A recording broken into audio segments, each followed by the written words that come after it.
record on the cloud, I guess. So it says it's doing that. Okay, perfect. Thank you. I don't know whose cloud that is.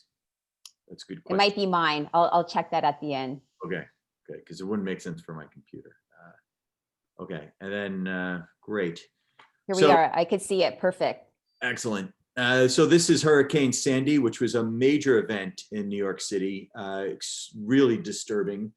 And this happened a number of years ago. We got over $40 billion from Barack Obama's administration to build up the infrastructure around the city to stop another disaster of this caliber from happening again. We have not exactly done that yet. Rebuild by Design is working on it, but it hasn't happened. We can expect that climate dynamics will cause another event to basically, say, wipe out parts of our city, if not pretty much all cities along coastlines globally. We have to be more prepared. If the United Nations is giving us 7 years to figure out climate dynamics, that's a ticking clock. We've got to work on that. So TerreformONE works to think about cities at all scales, especially what happens when it comes to issues of, especially when we think about issues of the climate. Sorry, why isn't it going forward? Strange. Our major problem, though, if it's not climate change, is biodiversity. So wildlife population across the planet has been reduced by 50% since the 70s. This is unacceptable. This is now our single overriding predicate as a mission, is to stop this kind of destruction of biodiversity everywhere, especially in our projects. As much as possible, we work with live organisms built into the things that we are designing so that we can think about creatures and other species that don't necessarily have a voice in any project that one takes on. This is something that actually is rather sad, but there is some good news here. This is the white rhino. This is an example of a species that's gone extinct. So if we've lost every kind of wildlife, I mean, that's every fish, insect, bird, mammal since the 70s. This is one such recent example, the white rhino. It's down to actually a mother and a daughter. But recently, through a project, I believe in San Diego, it's called the Frozen Zoo, I was able to restore the embryos of the white rhino, and a white rhino was recently born from, I believe, the mother. But we're still a long way off from saving these beautiful creatures. And so many of them are disappearing, all kinds, and that's mostly due to what humans do. Our industries, our development, kind of our way of life, either by accident or intentionally. There's a number of reasons why we're seeing biodiversity loss, and it should be probably the most pressing issue that we can face, and to something that architects can stop. So here is an example of what we do when it comes to doing good in our fields. That's architecture, urban planning, landscape, etc.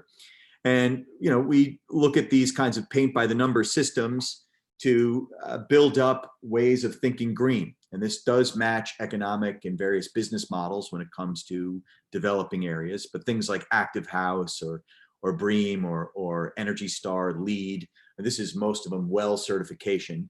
And here's this circle is all of them combined. It was done by a group in Copenhagen. And you can see that less than 5% of the points you can get for doing good, and that's in all of these systems combined, goes towards biodiversity. So it's very rare, if at all, you would get any points for making a project somehow consider the landscape and the creatures around it. So biodiversity is not really on those scales yet. Some are changing, but not fast enough, and certainly less than 5% is not enough. You do get points for putting in, bicycle racks and for certain types of HVAC systems and natural ventilation, et cetera. And those are good things for the environment. But directly affecting biodiversity, that's not happening with a lot of these systems. And that's one way we can change it directly. So our motto at TerreformONE is design against extinction. This is how we work, and this is the kind of mission that we set up for ourselves. So all of our projects in some way work on this very wicked problem.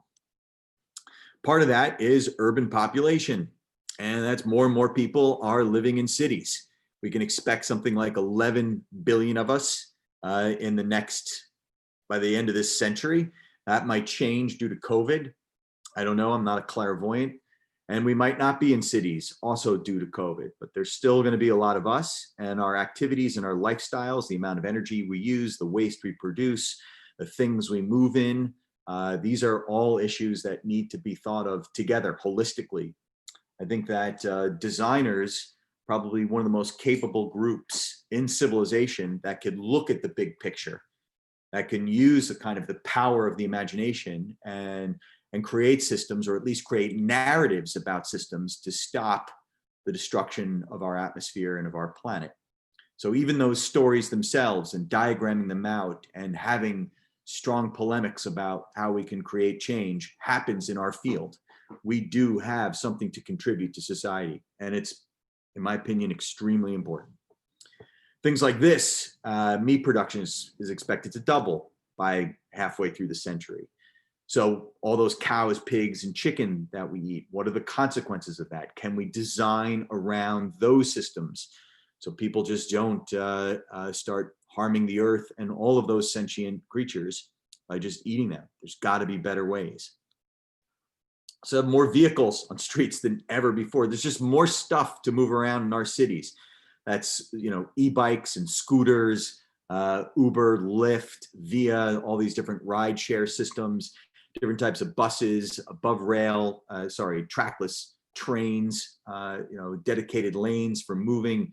In many countries, from Shanghai to Paris to New York, we're just stuffing our streets with everything imaginable. We've got to rethink this system. It's becoming more and more congested. So when you look at all those problems and many more, the field that we operate in, that we think can solve this extinction issue and many of these others that I pointed out, we call it socio-ecological design. It's a little bit different than sustainability or sustainable design. That's not the same thing. Sustainability is actually a term specifically that came from Norway, from the Christian right that developed the Bertland Report. She was the prime minister and started this big and very useful and helpful movement in sustainability. I think we need to be way more proactive and provocative when it comes to thinking about how to solve these problems. And sustainability's been okay, but socio-ecological design, terrible from a branding perspective, I get it, but I think it's more accurate. It's accurate because it recognizes that society implicates the kinds of decisions that you make as designer, has extremely strong agency over all the kind of authorship that we produce in any project. And that's anything from the capricious public to our leadership class. That side of society definitely influences the other side, which is the science and the design. So you can certainly think about the effects that we have on the environment. And there's definitely many fields that do that recognize we are not only a singular ecosystem, this kind of super organism as the planet Earth, but we are all one biology. All humans come from more or less where we're one species, and we can be affected equally. COVID is a great example of a crisis that shows us that. It will take out almost anybody, despite where they live, what nation they belong to, what religious background they might have. It's only based on age and health. But I think it's a close kind of example of really allowing us to recognize we are all one peoples. So socio-ecological design, I think, is a way of tackling these big issues. Here's one project we worked on recently. This is something that we just did for the TED Countdown, which was an enormous group of very interesting people. We launched it on 10/10, so it just happened this October. This was called the Anti-Extinction Archive. And these are local archives for species that are going extinct, where the embryos are stored in these vessels in cryogenic chambers on the inside, surrounded by a system of fertile soil and seed bombs that can create local biotopes or habitats for those embryos to eventually repopulate their diminished populations. So where biodiversity is is weak, where there is a creature that has been red listed or is on the edge of extinction, we'd have one of these systems deployed. We're using a countdown of 7 years, and it would help restore that population. So the egg walls are made of different bioplastics and fissures cut into plywood.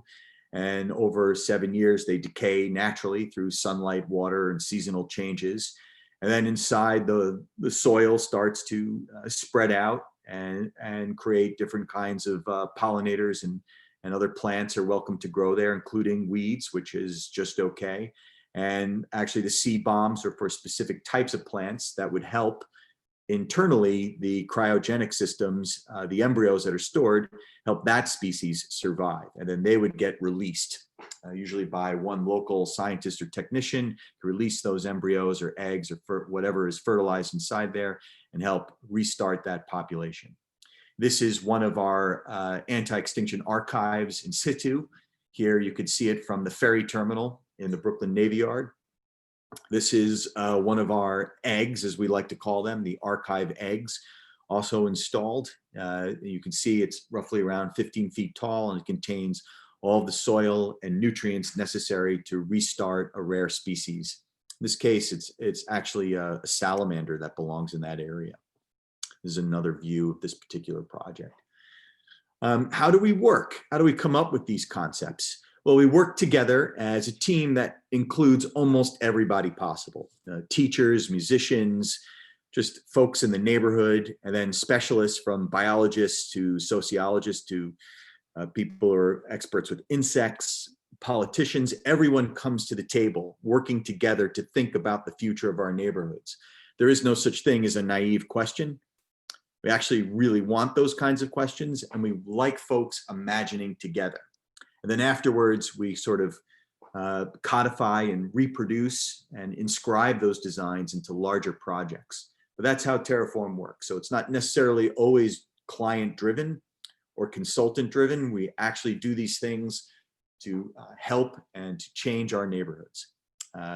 Thus the reason we're a nonprofit. And we also get to take on projects of our own interest. So we work here. This is the Brooklyn Navy Yard, and our laboratory is in this space. We've been around now for 15 years working, and we've had large teams that expand up to 40 folks all at once, to smaller teams down to 10 or 15 people. That is our facility that we're in.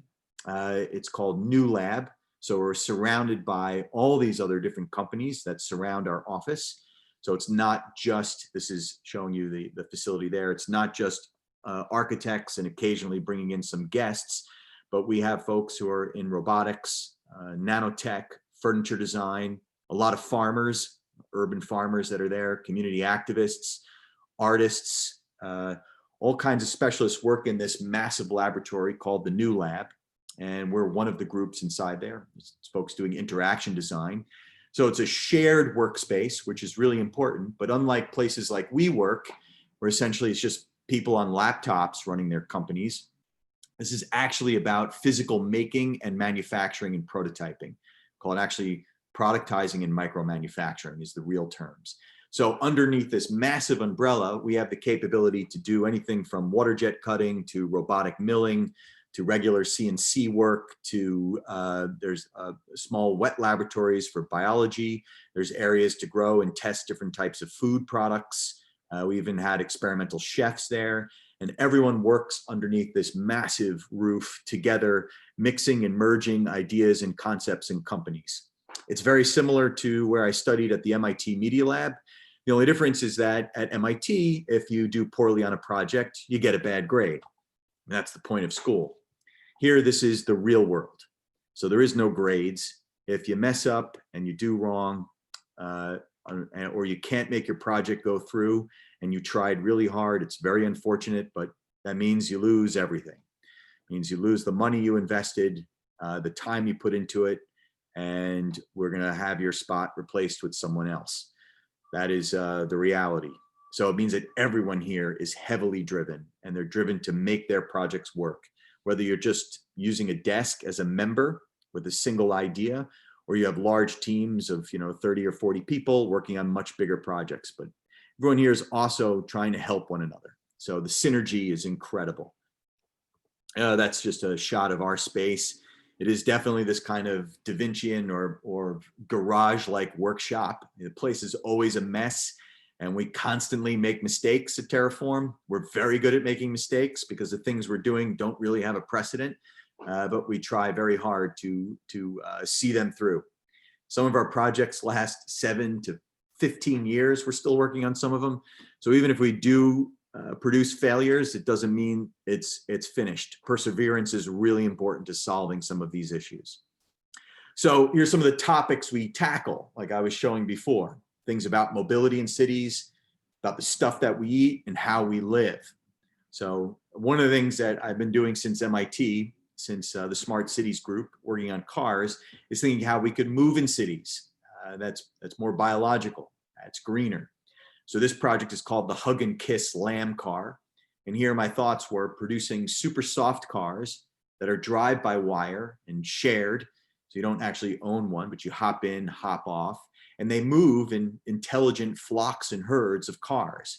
And they're designed to be scuffable. So it's okay to bump up against somebody else. That's kind of the point.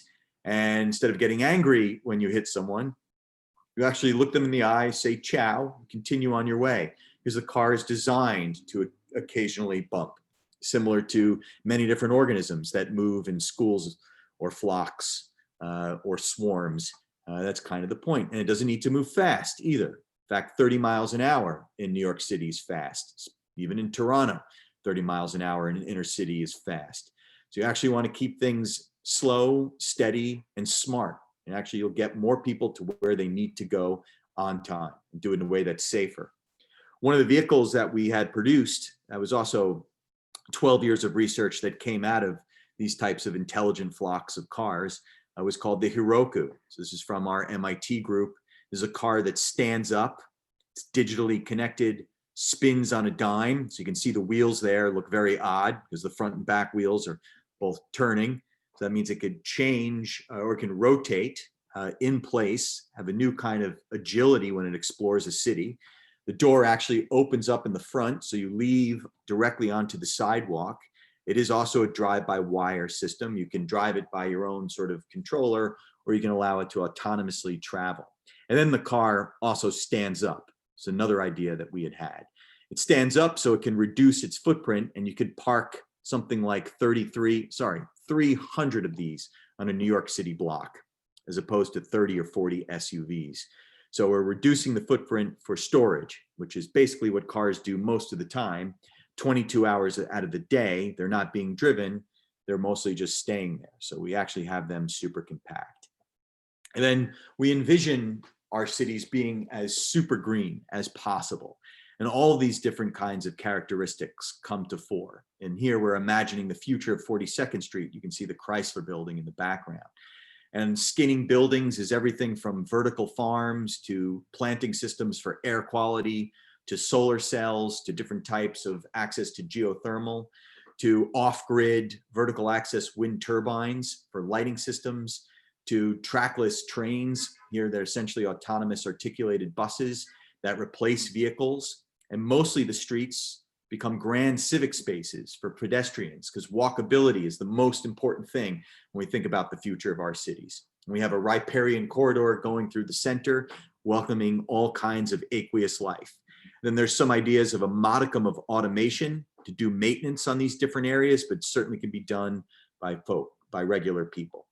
And we produce these kinds of images so we can argue about what the future is of our socio-ecological city. We can have different ideas. We can kind of do a kind of a calculus and sort of visual competition on which works and which doesn't, and then get into the deep narratives about how a city like this would operate.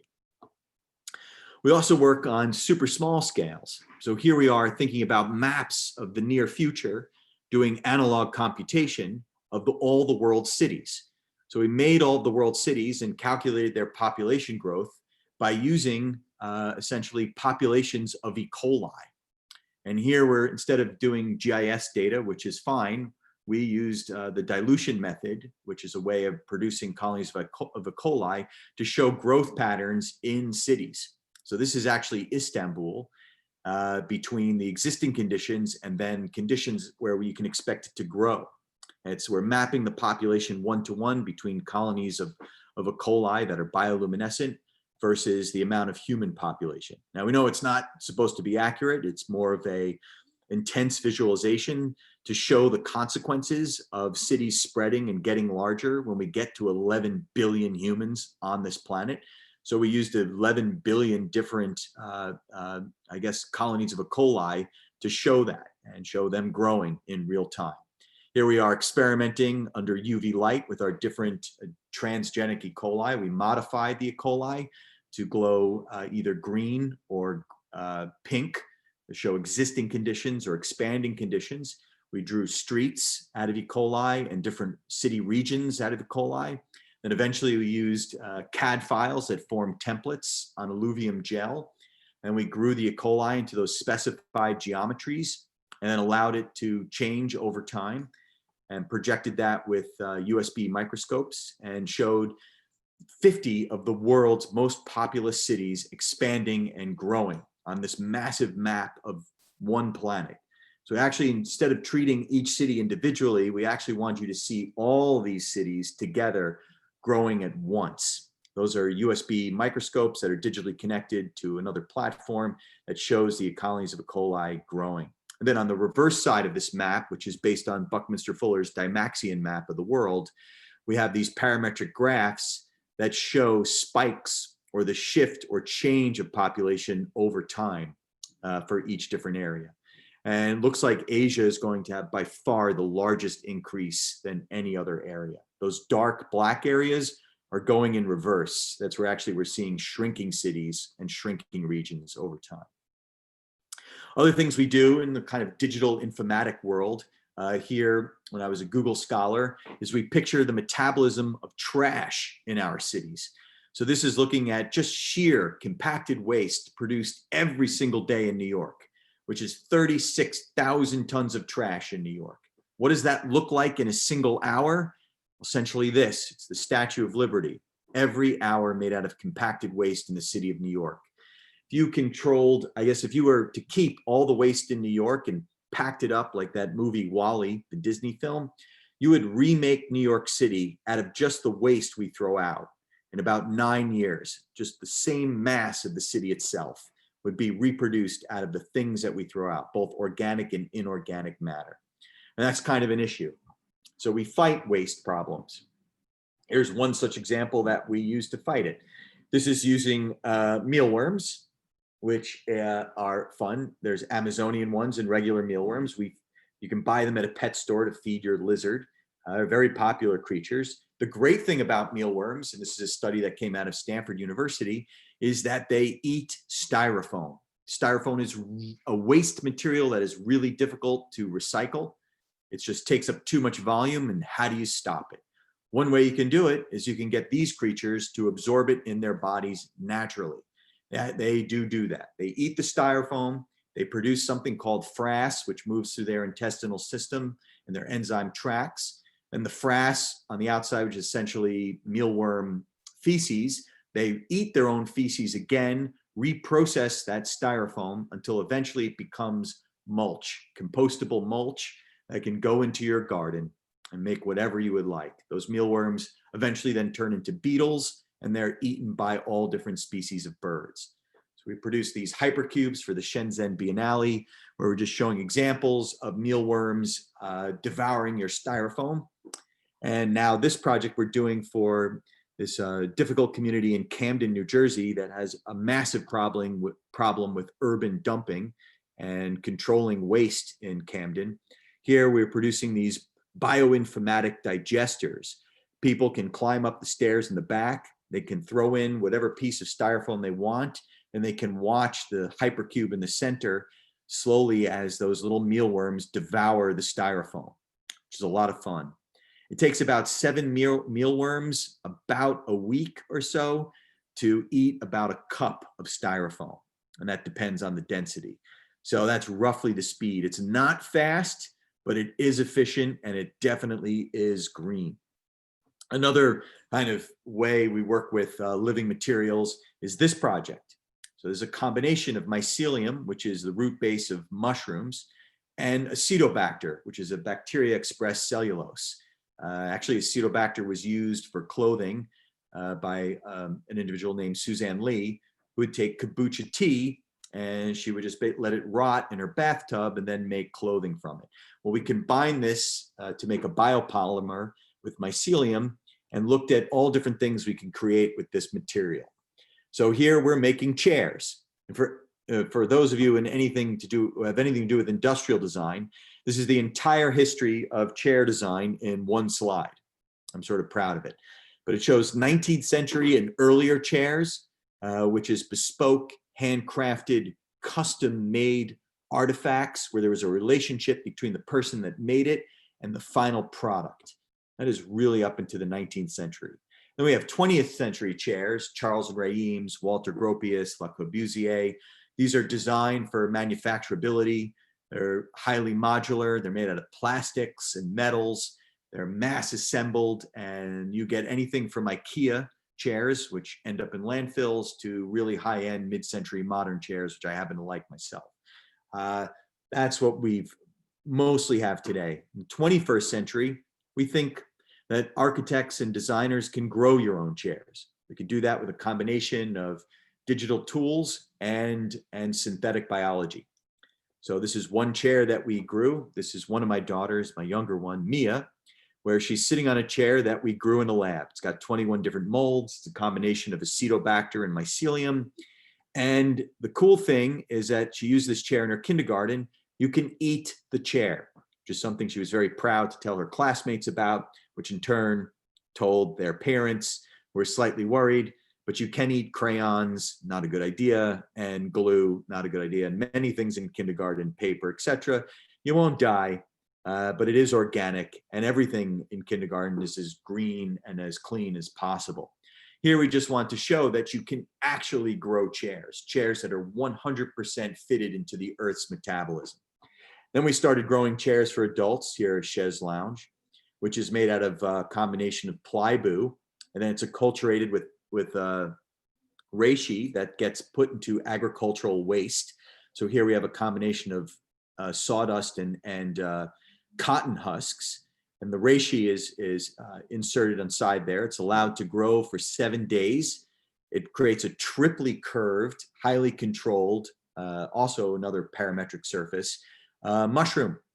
And in those, after 7 days, we then apply heat to it, so it petrifies.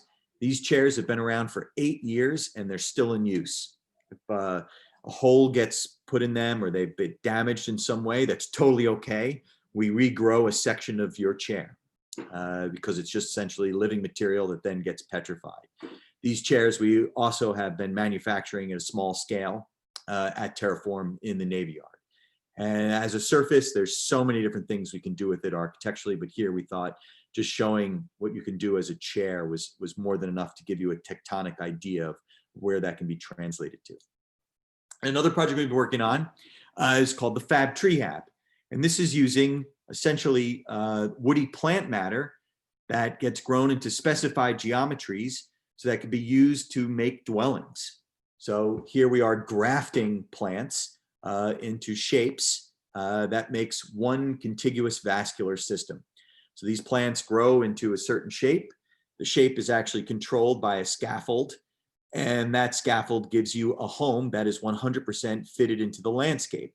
It attaches to old growth trees for extra support for lateral loading, but essentially it's all different types of woody plants that are grown in these bioreactors that then get fitted into scaffolds and put into place.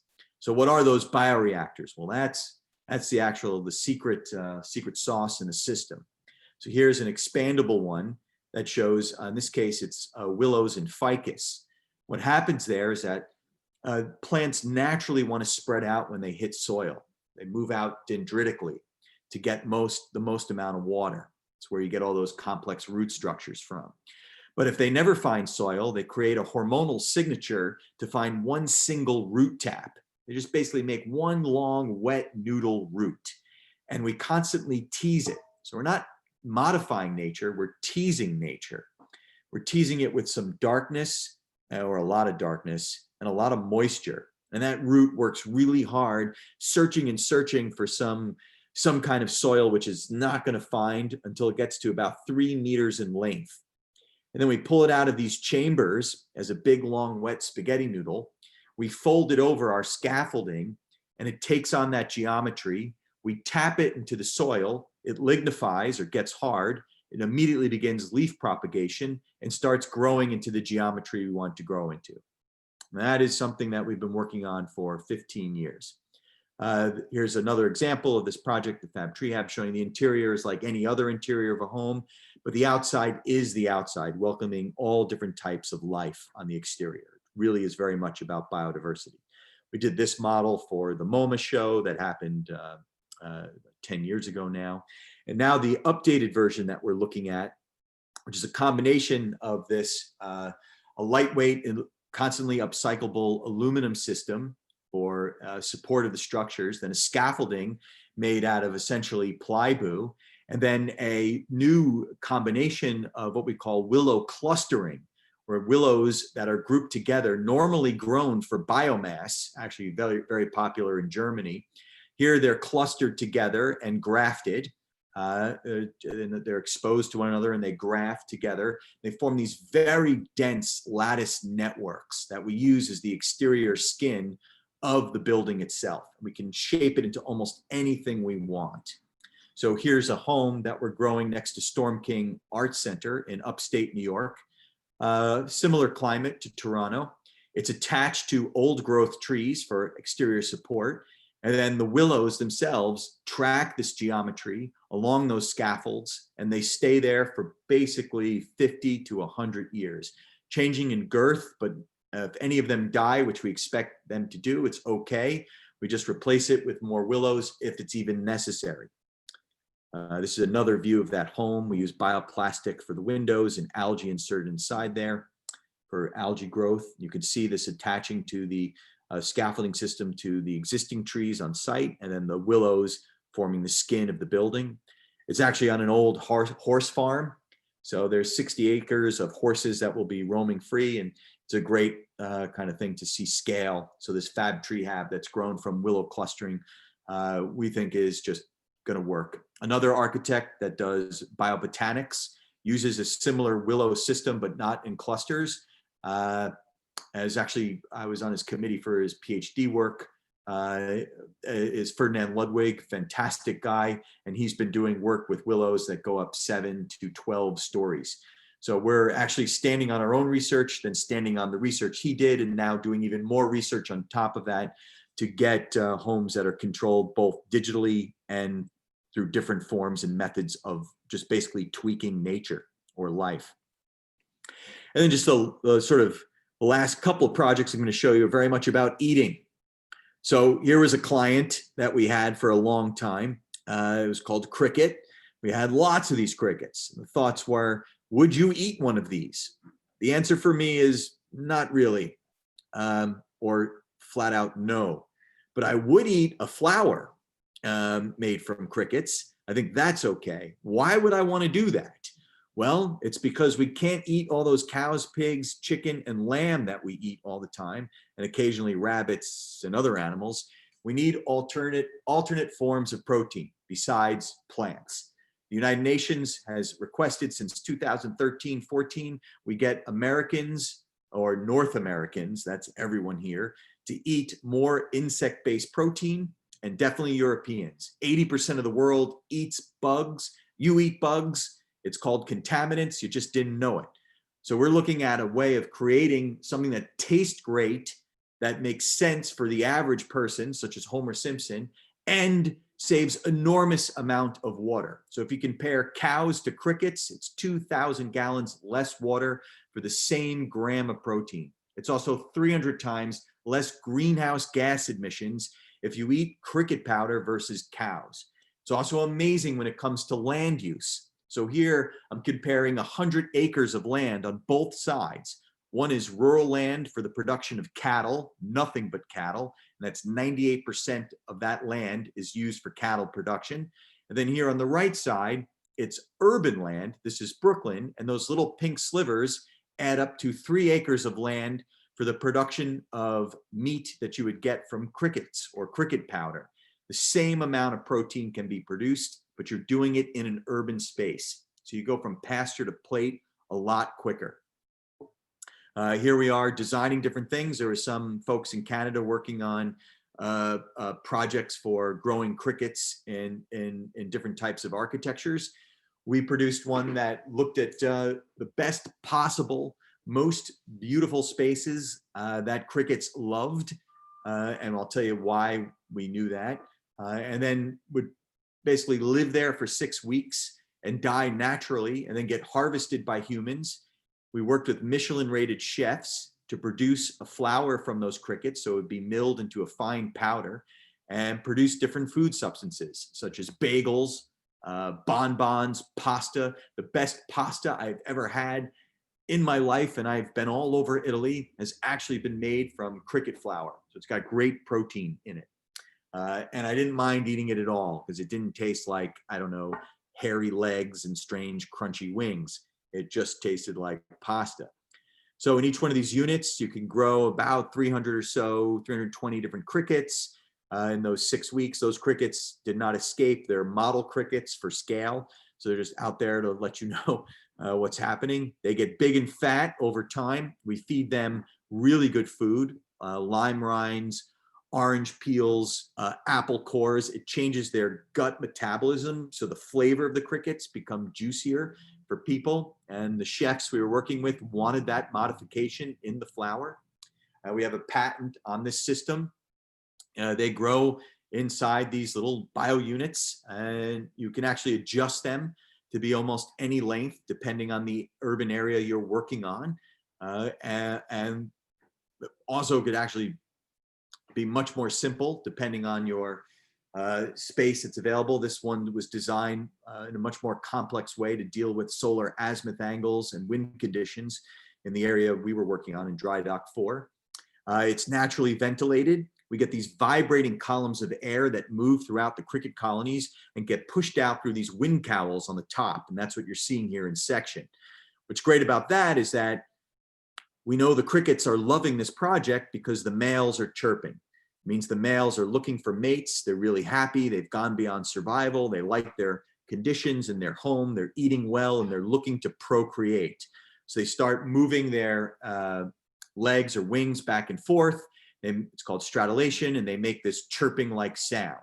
We magnify that sound through those vibrating columns of air that are venting the colonies through the top with something we call cricket horns. Those cricket horns accentuate the sound as high currents of air move over the top. You can actually hear the whole colony chirping. And that's a good thing. It means our client's really happy. And they're meeting, males and females are meeting each other, and they're spreading their genetics throughout the entire colony. Here you can see these are something we had designed. It's called the cricket sex pod. That is to encourage the females to meet in these sort of dark Voronoi-like spaces where they meet males. I don't know what's actually going on. There's some sort of cricket, I don't know what it is, seduction conversation. And eventually males and females meet, they reproduce in these pods, and then they spread their genetics throughout the entire shelter, which is, it was a lot of fun to design those, actually. And here is another view of this shelter system on site in one of our dry docks. It's now at the Philadelphia, oh no, it was at the Philadelphia Museum of Fine Arts. It's now at the Walker Center for Art in Minneapolis. And then another project we're working on is food and getting food locally so people can have a finer understanding of where their food comes from and producing that in their homes. So this is called the plug-in ecology, the urban farm pod. And essentially it's a robotically milled rotegrity sphere that could be at almost any dimension. The sphere comes flat packed like IKEA furniture, and then you can assemble it at home, including the different pleated structures. And then you grow your food inside your sphere. So it's different than a green wall. It's a green ball. You get 3 times the amount of surface area of food growth. And then if you grow things on the inside, you get another extra layer of food. You want to grow high yield crops. So you don't want to grow things you could grow on a farm in Iowa, like wheat or corn. You want to grow things like mint, wheatgrass, or arugula, things you want to have local and fresh that makes sense to have inside an urban place, like a parklet or on your balcony or in an apartment or on an urban rooftop. It's got these double skin pots with wick irrigation. So there's 9 columns of irrigation that go down through these pots. They're embedded inside these pleated structures that fit inside the robotically milled sphere. And they are drip irrigated, allowing your food to grow over time. You can do this with soil or even aeroponics. Actually, both systems work. The center of this is glowing pink. That's not because pink is a cool color, which it is, but it's actually, that's what happens when you photograph UV light. So there's a grow light system that's also embedded inside your urban farm pod. So you can grow anything you want. And those strange green test tubes there are actually doing another type of farming, which is called cellular agronomy or test tube gardens. It's a big movement doing DIY gardening. This is where you grow essentially plants from cells instead of growing plants from seeds or saplings, which this thing definitely allows you to do.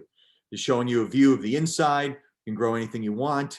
We imagine this is a product would sell really well in places like Colorado, where they might want to grow something very special locally that they can have at home. Here's another view of our plug-in ecology urban farm pod system. And now more or less our final project here, and I think I'm doing okay in time. Wait, we get some strange notes. Nope.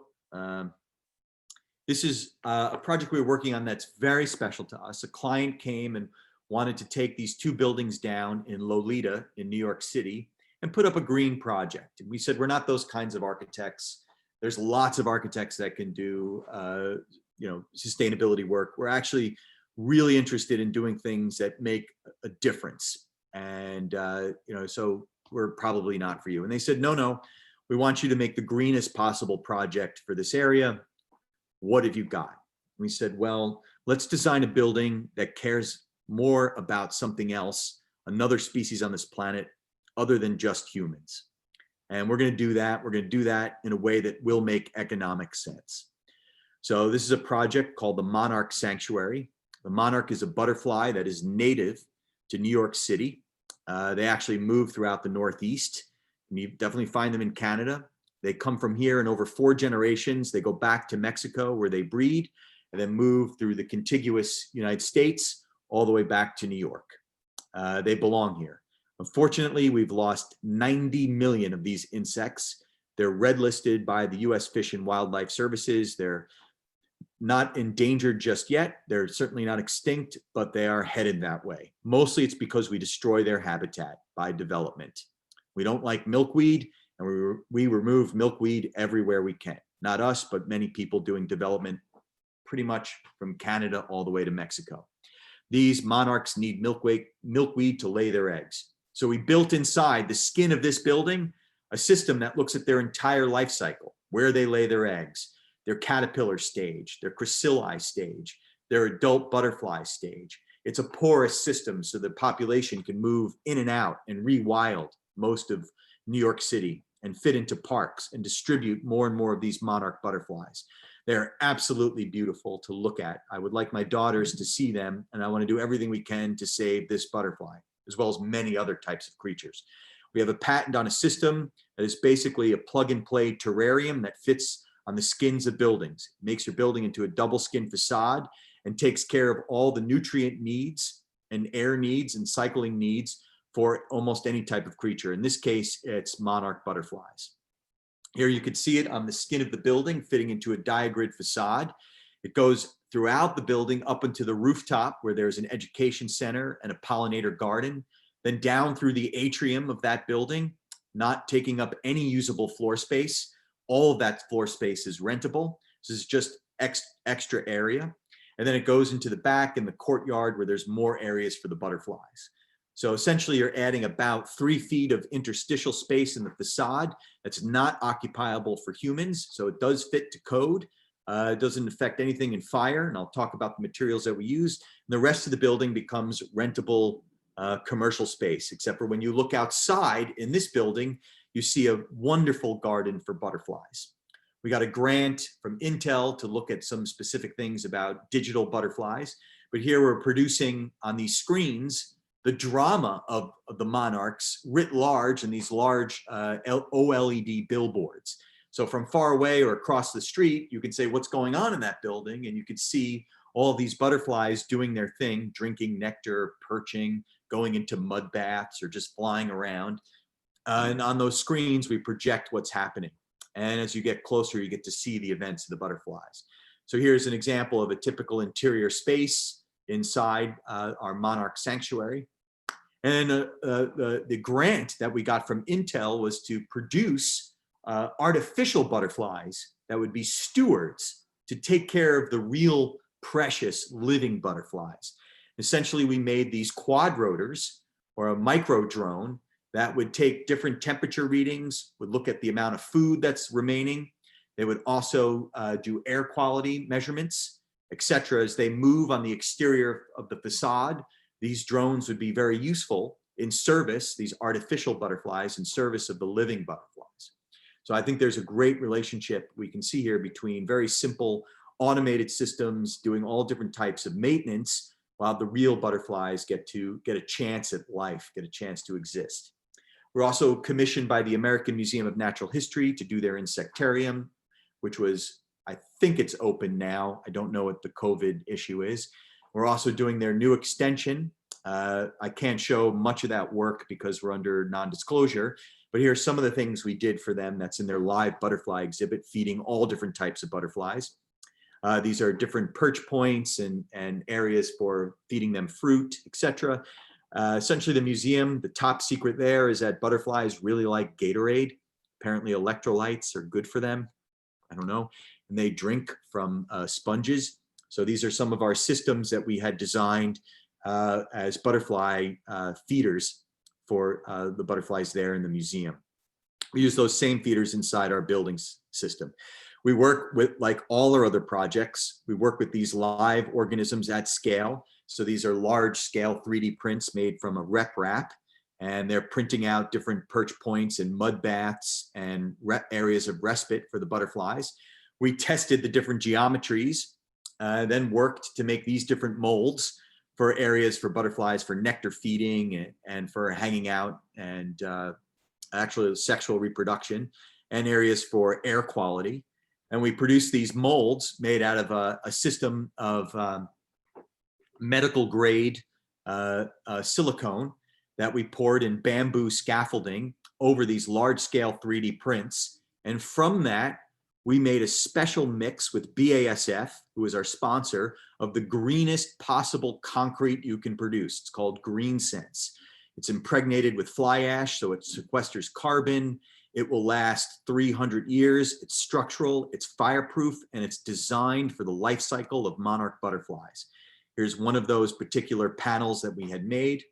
These panels get inserted into the skin of the building, the inside skin, the exterior is a diagrid, and we built our experimental prototype at full scale, a 15-foot module for our building, and had been testing it for now a number of years. This was at the Smithsonian, this system. So here are all the butterflies doing their things. This is the actual double skin wall system working, showing different areas for the butterflies to hang out with bioplastics that are actually ways to entice them to drink some nectar, and then areas for mud baths, areas for perch points, areas for respite, and then of course flying in and out of the system. It is a vertical garden that's lush and fertile. We expect all other creatures that are interested in these types of specific plants to have fun inside there. It's not just for butterflies, but is certainly designed to give them a fighting chance. This is the installation we had at the Cooper Hewitt. This is showing you in detail some of the sponges and the feeder systems that we had used. These are monarchs in the space that are flying around, enjoying this double skin facade and vertical garden, or the sanctuary. And then here is a kind of I know this is going to show up so well. Oh, is that playing? This video of them in the space. I can't really see if it's working on my screen. Can you guys see that video? or no, maybe not. I'm looking at some crazy digital thing now. Hold on, let me see if I can bust out of it. That's strange. Sorry about that weird technical thing. I'm gonna try and play it one more time, just see if it works. Maybe I go here. Oh, I'm pressing the wrong button. Oh yeah, okay, this looks good on my end. So here's just one of the monarchs inside that sanctuary garden where they're hanging out. Everything there is structural and designed for being installed into that building. And here's some of those monarchs also perching. They look like fake robot ones. They're not, they're real. We're very careful with the monarchs that we were working with, and they were released into the Central Park Conservatory after we were working with them. We mostly worked with a similar species just because of we want to protect monarchs as much as possible. Anyway, and that is that's just an example of some of the work that we're up to at Terreform. Check out our website at terreform.com and terreform.org. Again, happy to answer any questions now or in the future, and you guys are welcome to visit us in the Navy Yard. So I've got some time for some Q&A, and thanks very much for listening. Thanks, guys. Thank you so much. Thank you. Thanks, Mitchell. This is fantastic. We have a few minutes for some questions. And again, thank you so much for showing your highly creative and innovative, and I would say like out of this world kind of projects. It's incredible. You're like a contemporary Peter Cook with the Archigram plugin city. Now you're doing plugin ecology. So it's amazing to see some of the stuff that you're doing. And I had a brief question, but if people want some questions, if you could just put your name in the queue. Okay, we have 1, 2, 3, we have about 4 questions so far, but a quick question that I have is, you know, you speak about your clients, and a lot of the work, your research work that you're doing is, I think, funded by grants. How many do you have, like in terms of like private clients or working with the government or with the city? Is that like something you have to actively search for, or they're coming to you? Yeah, well, that's a great question. So a lot of the work we have, it does come from commissions for museums or galleries. It also comes from grants, you know, from BASF, from OVARP, from Intel. I mean, I've mentioned a lot of them. They're just always going after grants and different foundations that supply that. The R&R Foundation has been very good. They actually supply grants for our fellowship program. So we have groups of essentially architects and mid-career architects that come to do pre-doctoral work with us. So they're not in a PhD program, or maybe they've been accepted and they now want to get ahead of their research, or they just want to do that kind of work to see if they qualify for doing doctoral level work. So that fellowship program is very much a part of Terreform. We do have private clients, but that's a small amount. And mostly what we like to do with private clients is for consulting. So we'll come in and we'll do projects that help people think about their cities or think about issues they might have in efficiency with some kind of technology they're working on, to actually workshopping together to get the kind of the environment that they're in, to get it to be as green as possible. So we definitely do a lot of that work as well. We don't design kitchens or choose, you know, this kind of architectural work. I think there are many other architects that do that much better, or homes for, you know, I guess homes that are for wealthier people. That's not necessarily our job. Housing, public housing is really important. That's a big thing that architects can do. That's not necessarily our kind of work either. We're very much about tectonics, innovation, thinking about new materials, then how they get deployed. So we have a really specific niche of how we kind of operate. So I think we actually like working with architecture offices that do architecture with capital A, so that the kind of works that we produce matches the things that they're trying to do. Great. Thank you so much. Thank you. So we have a few people here. We have Tim Edwards. Hi, can you hear me? Yeah. Hey, hi, Tim. Hey, thanks very much for presenting. That was a really fascinating collection of work that you're up to.